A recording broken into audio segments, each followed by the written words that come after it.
Gracias a Dios por la plena libertad que tenemos de abrir su palabra, de poder alimentar nuestro espíritu, de poder fortalecer nuestra vida basadas en las promesas de Dios. Una vez más estamos aquí listos para iniciar Biblia Fácil y para hablar acerca del libro de Apocalipsis. Y un grande abrazo para ti que nos acompañas semana a semana en este estudio donde Apocalipsis es revelado de una manera clara y esperanzadora para todos los seres humanos. Bienvenidos a este estudio semanal. Un grande abrazo para ti. Yo estoy con Biblia en mano. Sé que tú también lo estás. Si no, ahora toma tu Biblia y juntos vamos a analizar dos capítulos impresionantes.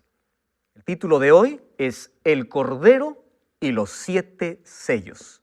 Son dos capítulos extraordinarios que hoy veremos, capítulo 5 y capítulo 6 de este libro de Apocalipsis. Una vez más, bienvenidos amigos, ustedes que representan a Sudamérica, cada uno está representando un país diferente y qué bueno es que aquí no solamente estemos juntos aprendiendo, sino también estamos relacionándonos entre nosotros, fortalecemos todas las áreas de nuestra vida, ¿verdad? Aquí formamos una amistad y esperamos que esta amistad pueda perdurar, no solamente por la temporada, sino también sea eterna, que juntos podamos. ¿Recuerdan ustedes que en el capítulo anterior hablamos acerca de el trono celestial, el trono divino, ¿verdad? En el capítulo 4, la palabra más importante es la palabra trono. Tanto así que aparece 14 veces en un solo capítulo. Es impresionante, ¿verdad? Ahora, en el capítulo 5, la palabra clave es la palabra digno. Vamos a relacionar esas dos palabras porque nos van a servir de mucho para que podamos llegar a una comprensión, ya que el capítulo 4 y 5 en sí habla de un momento específico en el cielo. ¿De qué momento? Cuando Cristo, después de su ascensión al cielo, se siente en el trono al lado del Padre. Y ese es importante para los cristianos. ¿Por qué? Porque según Hebreos, cuando Cristo ascendió al cielo, aperturó o inauguró allí el santuario celestial. Aquel santuario que fue mostrado allí a Moisés en el libro de Éxodo capítulo 25, ¿verdad? Ahora dice Hebreos 4:16, tenemos un sumo sacerdote que intercede, que aboga por nosotros. Ahora, el capítulo 3 y 4 entonces habla de ese momento especial donde todos los seres están reunidos para poder celebrar y para poder adorar. ¿Y adoran a quién? Adoran a Dios Padre, aquel que está sentado en el trono. Y ahora vamos a ver cómo el Padre le cede, vamos a decir de manera simbólica, ¿verdad? Porque el Hijo también es Dios. Esa autoridad, ¿a quién? A Cristo. Pero ¿en base a qué? Al sacrificio que Él hizo y porque rescató a toda la humanidad. Entonces en la Biblia nosotros siempre encontramos la expresión que ascendió a los cielos y se sentó a la derecha. ¿De dónde viene esa expresión?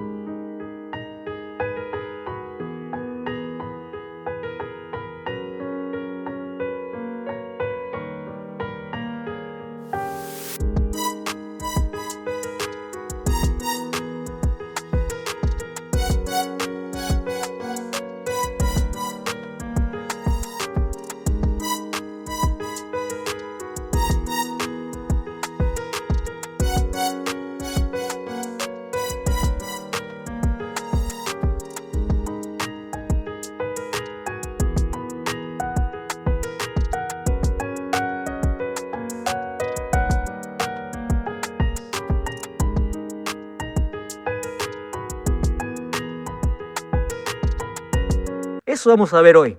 Entonces, la palabra clave en este capítulo es digno. En el capítulo 4 es trono. En el capítulo 5 es digno. Allí en el trono dice que hay seres especiales, ¿verdad? Encontramos 4 seres vivientes. ¿Recuerdan? Que tenía uno cara de águila, cara de hombre, cara de león y cara de buey. Representaba, nosotros mencionábamos, a una orden de ángeles que pueden allí organizar a las huestes celestiales porque ellos adoran y dicen santo, santo, santo, santo. Pero también representaba allí a las 4 tribus del Antiguo Testamento, es decir, el pueblo de Dios en el Antiguo Testamento, o también el ministerio de Cristo, como rey, como siervo, como hijo de hombre y como Dios, así como lo mencionaba allí los 4 evangelios, ¿verdad? Ahora, aquí mi amigo Pablo hizo una pregunta interesante cuando hablamos acerca de otro grupo especial allá en el cielo, que son los 24 ancianos. La palabra anciano es símbolo de autoridad, de majestad, de dignidad. Creo que es la palabra más adecuada, dignidad. ¿Quién es un ser digno? Eso veremos hoy. Entonces, aquí Pablo hizo una pregunta, y Pablo, perdona, en el programa anterior quería cerrar una idea, prometí contestar luego y el tiempo se nos fue. Y allí estaba mencionando un texto que Jesús mismo decía que nadie más ha subido al Padre. ¿Y por qué salió esa pregunta? Porque nosotros dijimos que esos 24 ancianos representan al pueblo de Dios redimido. Serían las primicias que están en el cielo. Según Mateo capítulo 24, cuando Jesús resucitó, también resucitaron otros y dice que fueron a la ciudad santa. Por las características que ellos tienen, entonces ellos son seres humanos. Nosotros sabemos que ya hay 3 seres humanos en el cielo. Elías, que fue transportado, Enoc, que fue llevado para el cielo, y también Moisés. ¿De dónde sabemos que Moisés se fue al cielo? En el libro de Judas, no tiene un solo capítulo, tiene el versículo 9, dice, el arcángel Miguel, luego vamos a ver de quién se trata, luchaba, dice, por el cuerpo de Moisés. Significa que después que Moisés murió, fue resucitado y llevado para el cielo. Entonces, ¿cómo poder comprender el texto que aquí Pablo hizo? Está en el libro de Juan, capítulo 3. Vamos a abrir ese texto para poder ahora dar una respuesta. Juan, capítulo 3. El versículo 13, parece que eso estaba refiriendo Pablo, ¿verdad? Cuando dice, nadie subió al cielo, sino el que descendió del cielo, el Hijo del Hombre que está en el cielo. Bueno, vamos a analizar un poco el contexto. ¿En qué contexto está hablando? Jesús está hablando con Nicodemo. Nicodemo es un líder del pueblo de Israel y él se va de noche para hacer una entrevista a Jesús. Jesús se va al punto y le dice, tú necesitas nacer de nuevo. Directo, se va al punto, ve la necesidad. Para entender el versículo 13, vamos a leer un poquito el versículo 11 y 12, ¿les parece? Dice así, de cierto te digo, Jesús está hablando aquí con Nicodemo. Dice que todo lo que sabemos y hablamos es aquello que hemos visto y testificamos. Ustedes no reciben nuestro testimonio. Si os he dicho cosas terrenales y no creéis, ¿cómo creeréis si os digo las cosas celestiales? ¿En qué contexto Jesús está diciendo, nadie más subió al cielo sino el Hijo del Hombre? Está hablando de asuntos espirituales. Jesús está diciendo, si hay alguien que tiene autoridad para decirte las cosas celestiales, soy yo. ¿Por qué? Porque nadie subió al cielo sino el que descendió del cielo, el Hijo del Hombre que está en el cielo. ¿A quién está haciendo referencia? Es a él mismo, ¿verdad? Entonces, aquí habla con Nicodemo y le dice, mira Nicodemo, yo te estoy diciendo con autoridad, de cierto te digo. Correcto. Pero mira, tú tienes que creer que yo tengo autoridad para hablar de este asunto espiritual. ¿De qué estaba hablando? De un nuevo nacimiento, de la acción del Espíritu Santo, de lo que Dios puede hacer al transformar un corazón. Entonces, de cierto te digo, que estas cosas son verdaderas porque yo puedo mencionarte con claridad, porque yo vengo del cielo, yo sé este asunto espiritual, tengo la autoridad. Aquí está hablando en sí de la autoridad que tiene Cristo para hablar de asuntos celestiales porque Él descendió de allá y Él conoce al Padre. Él vino a revelar el carácter del Padre, en ese sentido. Ahora, cuando hablamos de 24 ancianos, que es parte de la humanidad que está en el cielo, la representación de la humanidad, estamos hablando de seres humanos que fueron al cielo, redimidos no por mérito, sino por la gracia de Cristo. Nadie se salva por otra cosa, ¿verdad? Sino por la gracia de Jesús. Ahora vamos al siguiente capítulo, capítulo 5, versículo 1. Vamos a Apocalipsis, capítulo 5, versículo 1. Y allí yo quiero que allí me acompañe, ahí está Pablo, me parece, estás allí con el texto. ¿Puedes leer allí? Apocalipsis 5:1. Allí va a tomar el micrófono y allí dice así. Y vi en la mano derecha del que estaba sentado en el trono un libro escrito, por dentro y por fuera, sellado con 7 sellos. Gracias, Pablo. Miren, es interesante. Vi en la mano derecha del que estaba sentado. Ese que estaba sentado en el trono, ¿quién era? Dios, el Padre. Ahora dice, un libro escrito por dentro y por fuera, sellado con 7 sellos. Hoy nosotros tenemos la idea, todos conocemos que es un sello, ¿verdad? Sirve para poder asignar un documento, para dar autoridad, revela la autoridad del documento. Sin embargo, un sello en el tiempo apostólico servía para asegurar o para poder sellar un documento, como ahora también tiene el mismo significado. Solo que antes, romper un sello significaba tener autoridad, tener poder. Y este documento no tenía un sello. ¿Cuántos sellos tenía? 7 sellos. Es decir, que estaba muy protegido. Las cosas que están allí son muy secretas, son muy ocultas. ¿Por qué dice que está a la mano derecha? Es interesante que aquí está tomando alguna imagen de lo que ocurría en el pueblo de Israel. El Padre está allí esperando un candidato digno que tome. Esa palabra digno significa que tenga capacidad de tomar ese rollo, y aquel que tome ese rollo tendrá el derecho a reinar. Eso lo vamos a ver luego en el contexto. Después de la ascensión, cuando Cristo se fue al cielo, fue exaltado en el trono celestial, Romanos 8:34, Efesios 1:20, Hebreos 10:12 dice que ¿dónde se sentó? A la derecha del Padre, ¿correcto? Allá a la mano derecha. De este modo, Él tiene toda autoridad, poder y dominio universal. Es decir, el capítulo 5 está hablando del momento de esa ceremonia de entronización de Cristo allí en el reino de los cielos. Y miren, vamos a colocar esto en el contexto israelita.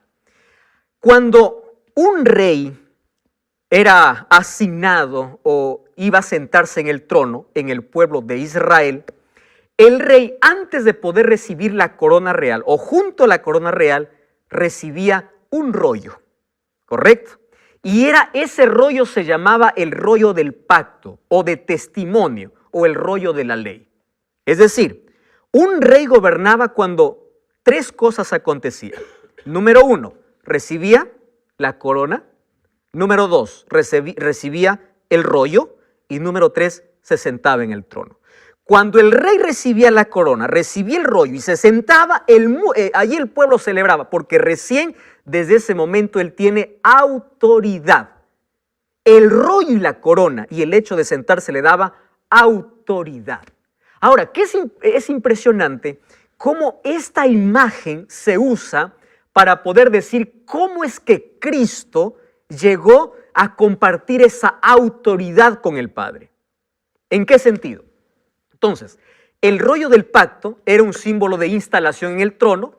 Cuando el rey tomaba el rollo, recién estaba listo para gobernar. ¿Y qué rollo era?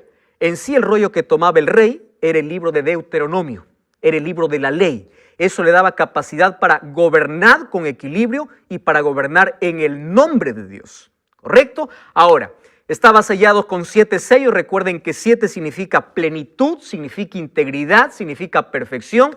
El contenido es secreto, tiene plenitud y totalidad divina. Entonces, resumimos aquí.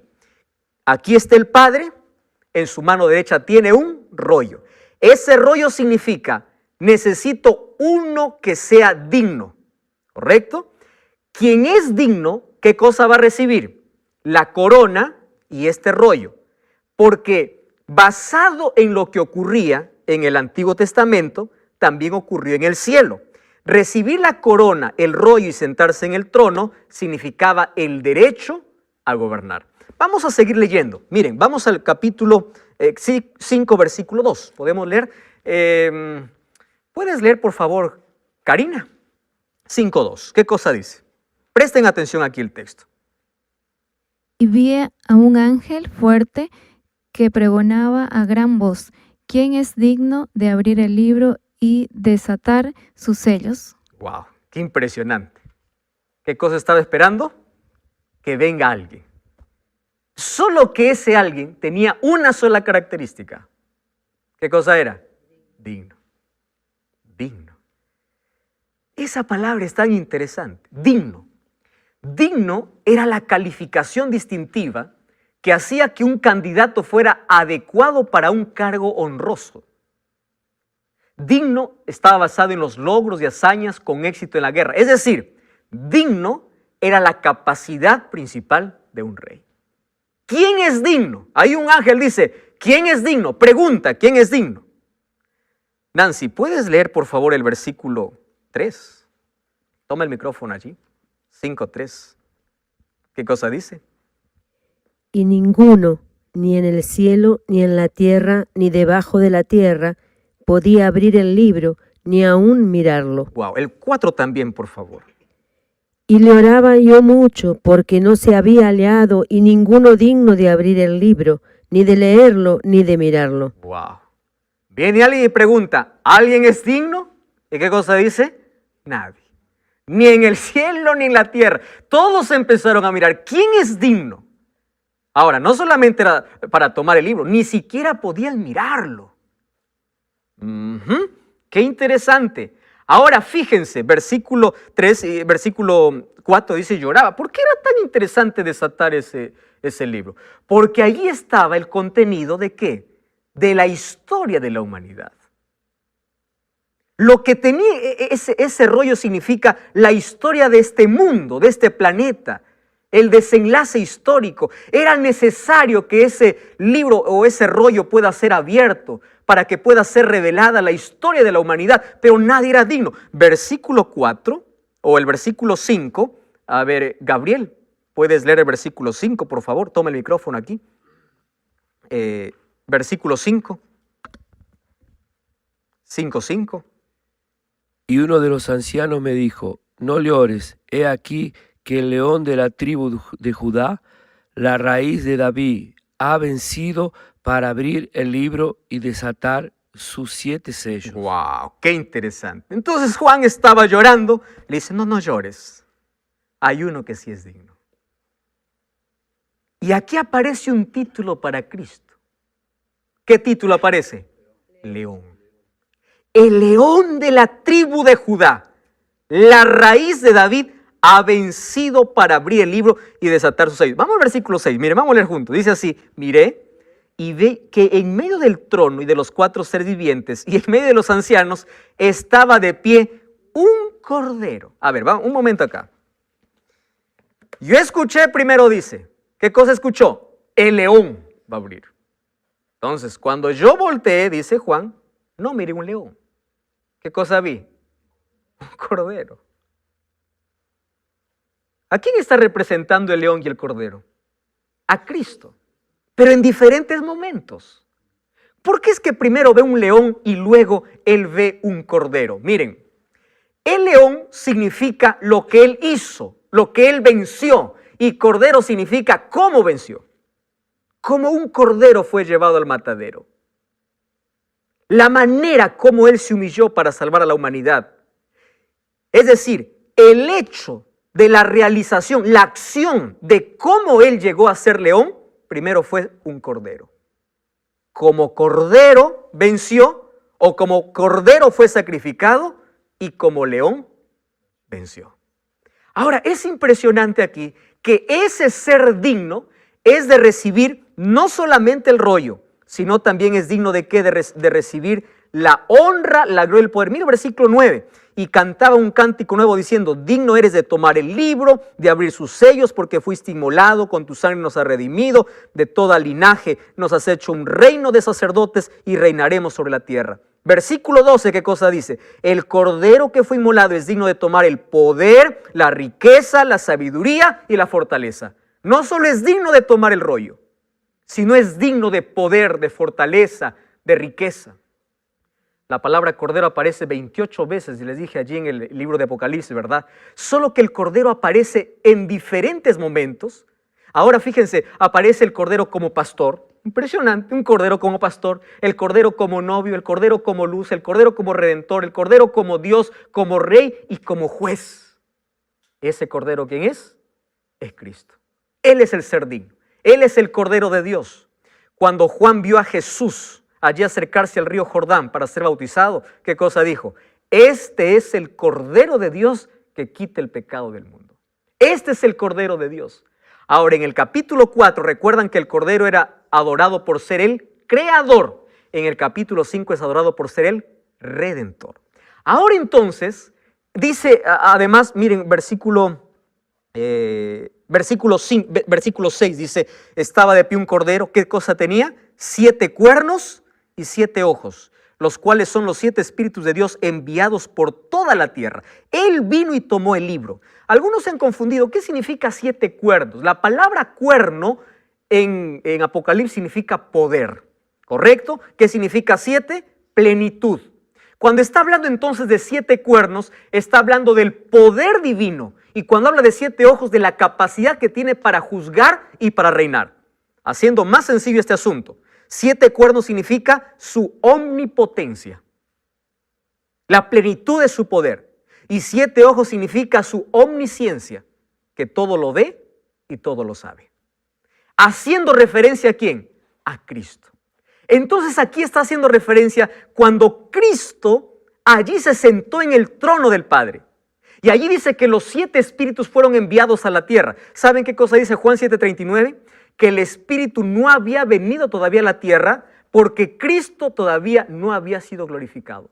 ¿Cuándo el Espíritu Santo vino a la tierra? En el día del Pentecostés. Quiere decir, cuando ocurrió el Pentecostés en la tierra, en el cielo, ¿qué ocurrió? La ceremonia de entronización de Cristo.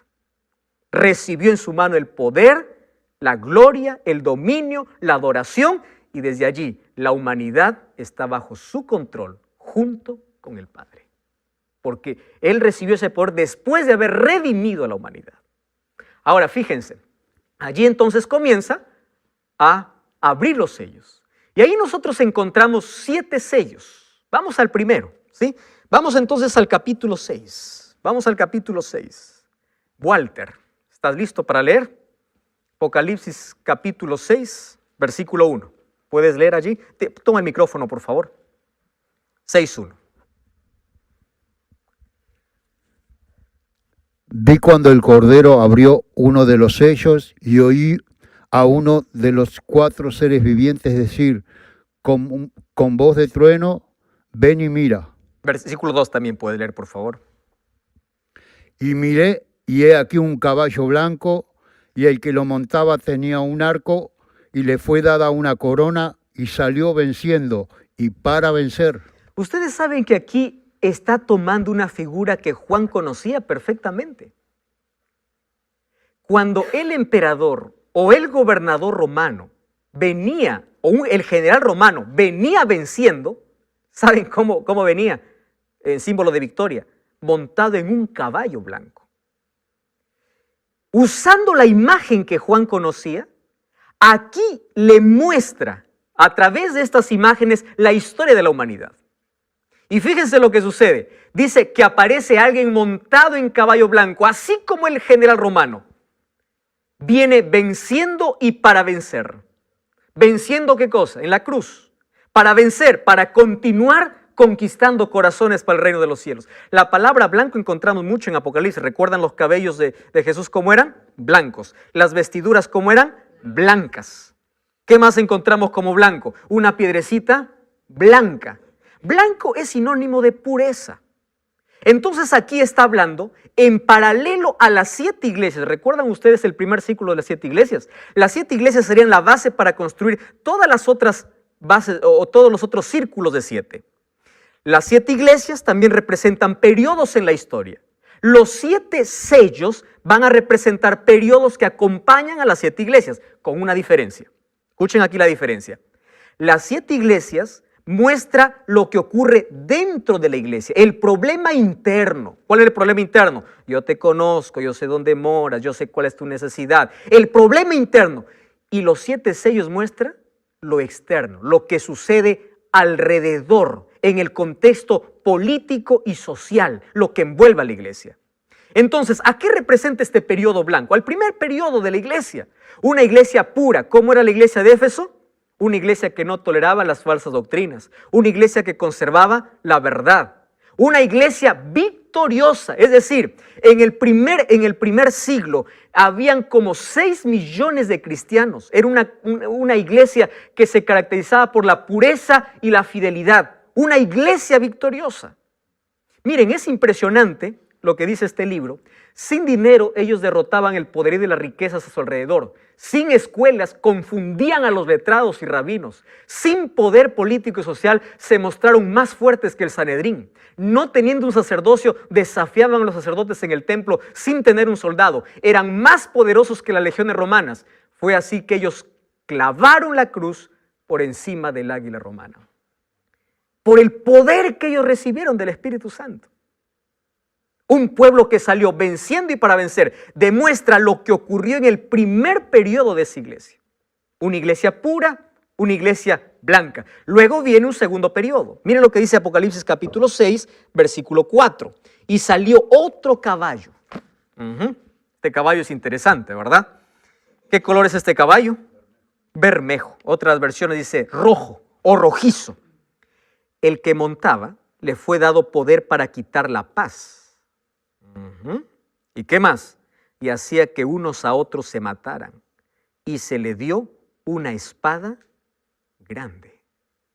¿Qué significa rojo? Rojo es sinónimo o símbolo de sangre. Es decir, fue el periodo donde comenzó la persecución más severa para los cristianos. La persecución comenzó con Domiciano, Diocleciano y luego los otros emperadores.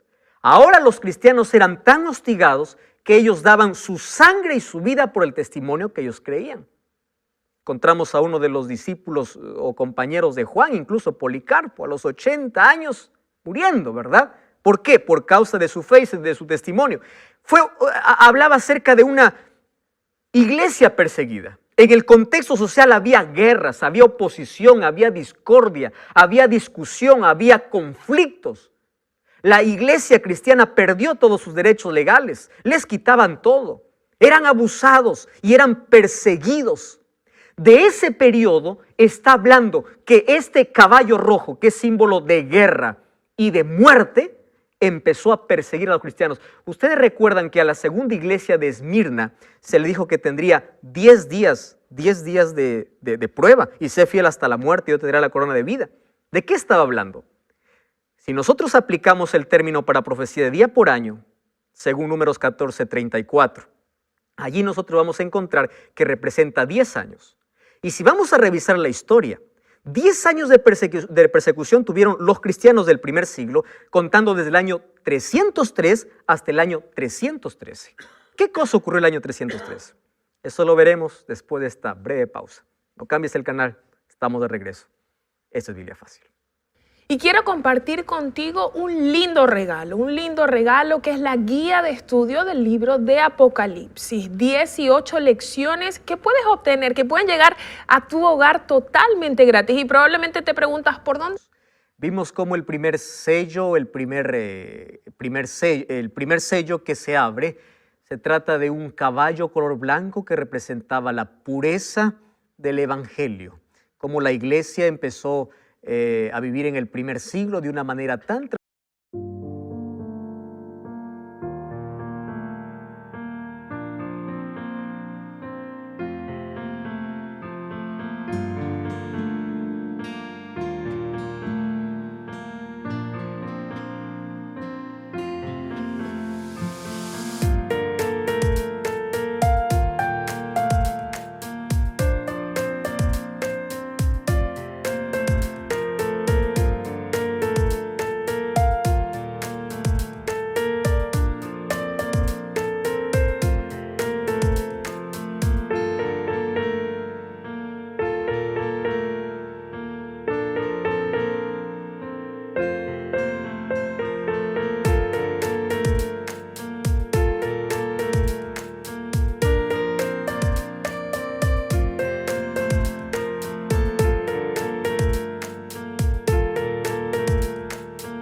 transparente y leal a la palabra de Dios.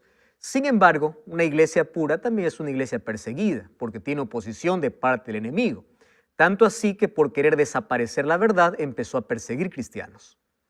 Y aquí encontramos entonces este segundo jinete o este segundo caballo. El versículo 4 del capítulo 6 dice, este caballo era color rojo. Nosotros dijimos que representaba ese momento donde los emperadores empezaron a perseguir a los cristianos y allí la sangre de los cristianos era derramada. Sin embargo, el diablo tenía una estrategia, ¿verdad? ¿Cuál era su estrategia? Matar a todos los cristianos y desaparecer la verdad. Solo que él se equivocó, porque mientras más cristianos mataba, más cristianos se levantaba. Se dice que la sangre de ellos era como semilla. Entonces él dijo, si yo sigo matando cristianos, estoy perdiendo. Más mato cristianos, más cristianos se levantan. Él cambió de estrategia. Dijo, la mejor manera de poder arruinar al cristiano, contaminar la verdad, no es matando cristianos, sino es mezclando la verdad con mentira. Y eso es lo que vemos en el próximo caballo, un caballo de oscuridad. Es decir, primero era tan puro, luego fue perseguido. Al ver que el diablo no conseguía desaparecer la verdad, ahora empieza a infiltrar o a traer tradiciones paganas. De afuera para adentro, en lugar de que la iglesia influya para transformar el mundo. Ahora las tradiciones paganas se infiltraron dentro de la iglesia. Ahora, ¿cómo comenzó eso? Yo ya les estuve mencionando lo que registra la historia, ¿verdad? En el año 313 aparece el primer emperador que se convierte al cristianismo. El emperador tenía una religión en sí. Él era mitraísta. En los próximos capítulos vamos a ver de dónde viene esa religión. El emperador mitraísta era un adorador del sol. Solo que él, cuando se convierte al cristianismo, no lo hace con sinceridad. Supuestamente él tuvo un sueño, pero en sí fue una estrategia para poder congraciarse con los cristianos. Y las persecuciones pararon justo en el año 313, porque allí se firma un edicto que es el Edicto de Milán. Este Edicto de Milán es firmado por Constantino. Allí los cristianos dejan de ser perseguidos.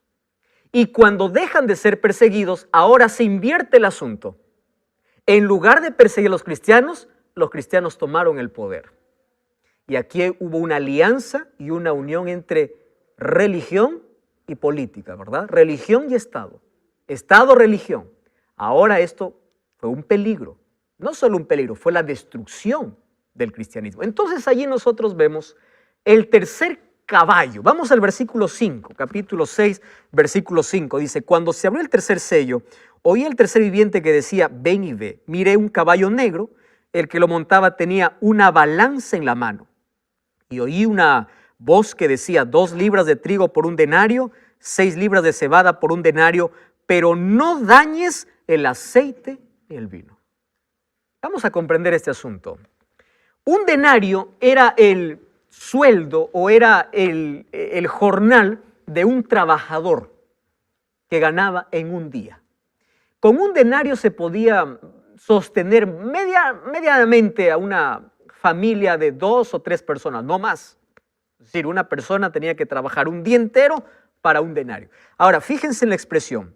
2 libras de trigo por 1 denario y 6 libras de cebada por 1 denario. El trigo se puso tan caro que solo 2 libras costaba el trabajo de 1 día. Ahora, el trigo se dice que era la comida de los nobles y la cebada la comida de los pobres.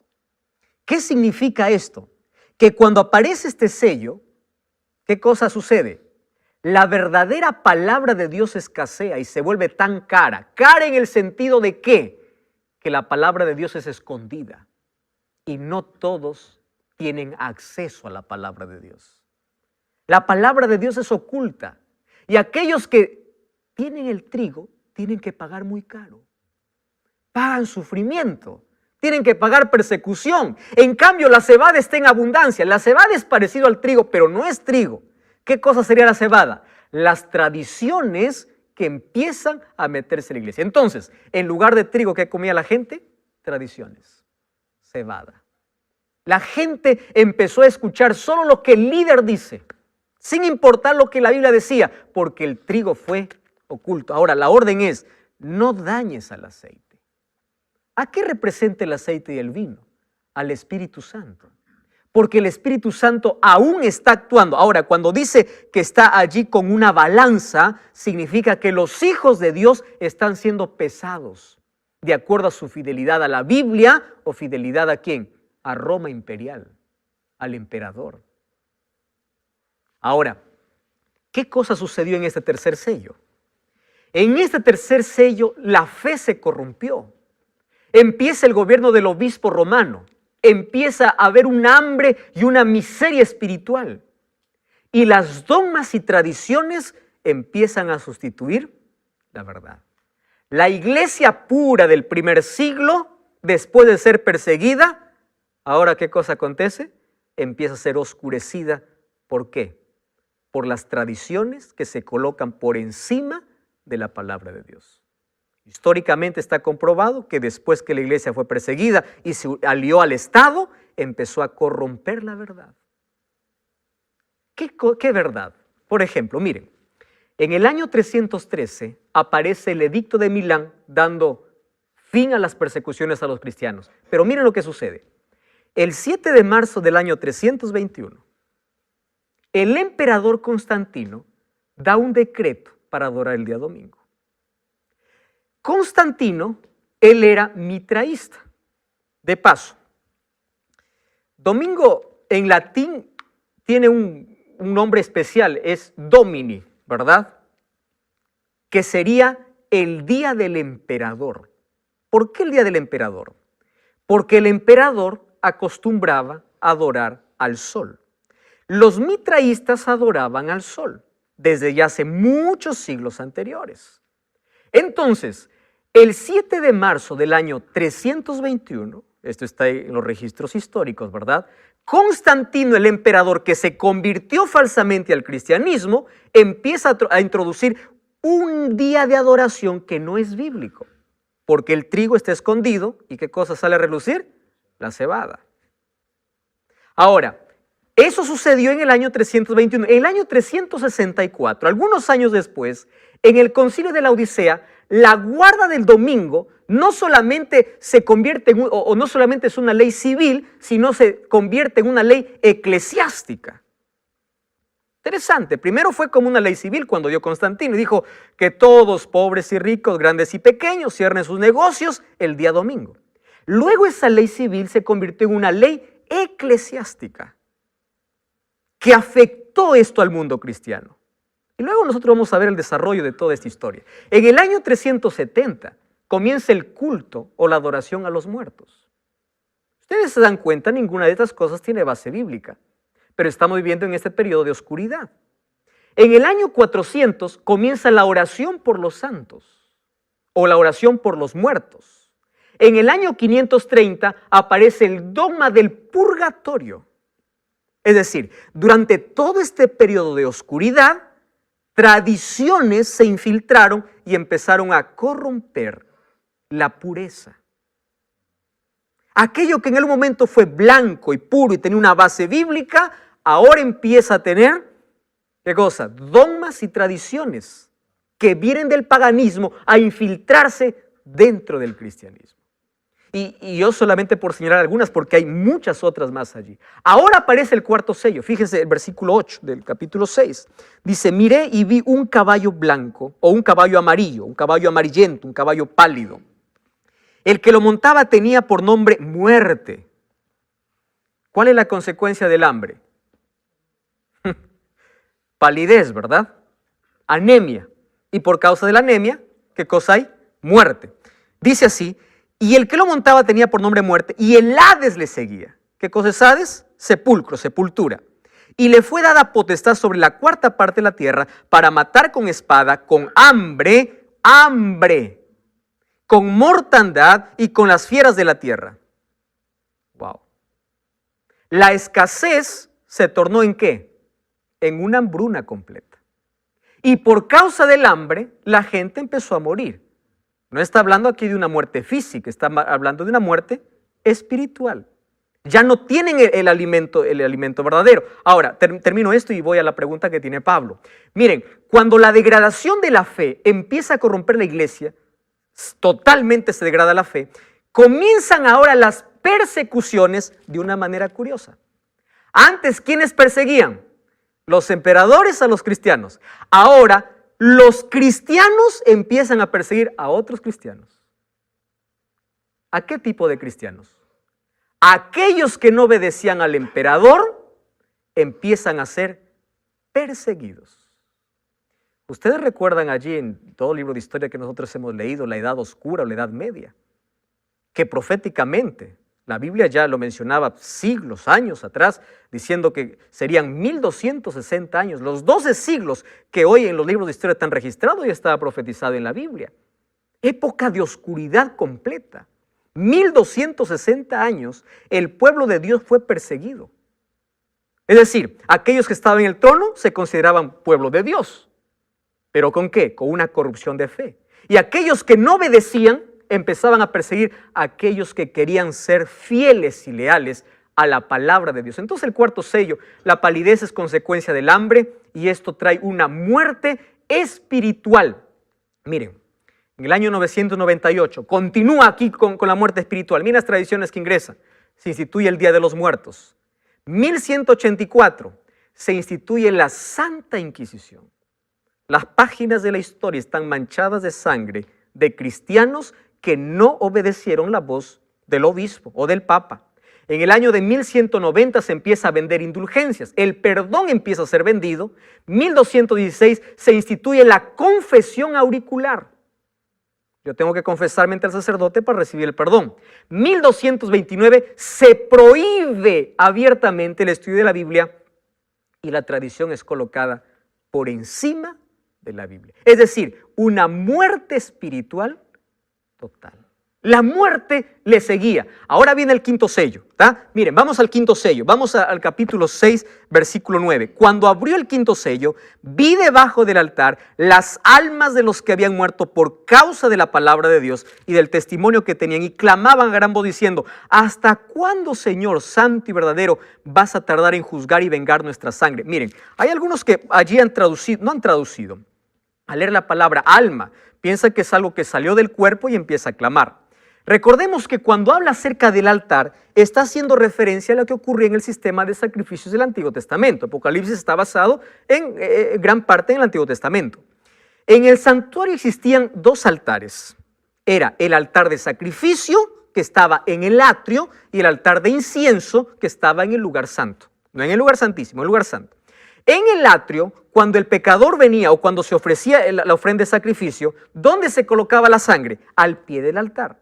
Luego el sacerdote tomaba un poco de sangre, ingresaba al lugar santo, mojaba los cuernos del incensario y luego asperjaba con la sangre la cortina que dividía el lugar santo del lugar santísimo. Ahora, cuando dice que las almas están debajo del altar, es una manera simbólica de decir: todos aquellos que murieron por causa de su fe, ahora claman y dicen: ¿hasta cuándo va a seguir esto? Ahora, ese clamor es simbólico. Es el mismo clamor de Génesis 4:10. Ustedes recuerdan cuando Caín mató a Abel. Cuando dice Caín estaba huyendo, entonces Dios le pregunta a Caín, le dice: ¿dónde está tu hermano? ¿Qué sé yo? Le dice. Y allí Dios le dice: la sangre de tu hermano, ¿qué cosa dice? Clama.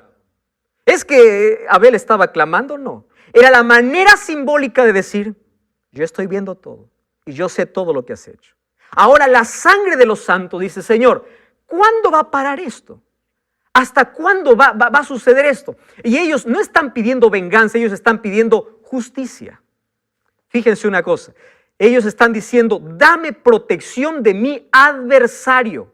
Y ahí el siguiente versículo dice: entonces se le dieron vestiduras blancas, es decir, se le dio la dignidad de la justicia de Cristo. Aunque ellos han ganado la victoria en Cristo, deben descansar en su tumba un poco de tiempo hasta que Cristo venga y pueda darles la recompensa. Viene el sexto sello, vamos al versículo 12, 6, versículo 12, dice allí: miré cuando abrí el sexto sello y hubo un gran terremoto, el sol se puso negro como tela de luto, la luna entera se volvió como sangre, las estrellas del cielo cayeron sobre la tierra como la higuera deja caer sus higos cuando es sacudida por un fuerte viento. Correcto. ¿Es la apertura de cuál? Del sexto sello. Diferente ahora a los jinetes. Ahora está hablando de eventos del tiempo del fin. 4 jinetes está hablando de eventos históricos que ya ocurrieron y estos aquellos que ocurrirán en el tiempo del fin. En el primero es el clamor simbólico de aquellos que murieron. ¿Hasta cuándo? Le dice: tranquilo, espera, ya voy a hacer justicia. Ahora, en el sexto sello hay fenómenos naturales. ¿Recuerdan ustedes que estos fenómenos Jesús también lo mencionó? Mateo 24, 29 dice, inmediatamente después de la tribulación, ojo con esto, ¿de qué está hablando? Tribulación. De ese momento de persecución, dice, inmediatamente después, el sol se oscurecerá, la luna no dará su resplandor y las estrellas caerán del cielo. Miren, nosotros sabemos de que estas profecías descritas en Mateo 24 ya tuvieron un cumplimiento. Por ejemplo, el día oscuro en la historia se conoce como el 19 de mayo de 1780. Meteoritos cayeron del cielo, especialmente allá en Inglaterra, el 13 de noviembre de 1833. Y un gran terremoto que en la historia revolvió o atemorizó el mundo sucedió en Lisboa en el año de 1755. Esto marcaría el tiempo del fin. Dice, después de aquellos días ocurrirá esto. ¿Por qué? Porque una vez que llegue este sello, estaríamos viviendo en el tiempo del fin. ¿Por qué? Porque el séptimo sello sería la venida de Cristo. Vamos al capítulo 8, versículo 1. Cuando se abrió el séptimo sello, hubo silencio en el cielo. ¿Por cuánto dice? Por media hora. Y luego vi a los 7 ángeles que estaban de pie y se les dieron 7 trompetas. Vamos aquí a analizar este sello. Media hora de silencio en el cielo. Es interesante cuando nosotros vamos a la profecía y nosotros allí comparamos con lo que Jesús dijo. Cuando Cristo venga por segunda vez a la tierra, ¿cuántos quedarán en el cielo? Nadie. Todo el cielo se prepara para venir a la tierra. Dice Mateo 25, 31, cuando el Hijo del Hombre venga en gloria con todos sus ángeles, se sentará en su trono glorioso. ¿Con quiénes vendrá? Con todos. ¿Quién quedará? El cielo está preparado para venir a llevar a los redimidos. Y está listo. Hay silencio por media hora. Ahora, si nosotros nos basamos en Números 14, 34 y Ezequiel 4, 6 del principio día por año, sabemos que un día representa un año, ¿correcto? Entonces, 24 horas serían 12 meses. 12 horas, 6 meses. 6 horas, 3. 2 horas, 1. 1 hora, 2 semanas. Y media hora representaría a una semana. El viaje que los redimidos harán al cielo. O el silencio que ocurre en el cielo será porque Cristo viene con todos los ángeles a llevar a su pueblo. Entonces, lo que nosotros estamos esperando en el cumplimiento de la profecía no es otra cosa sino el séptimo sello.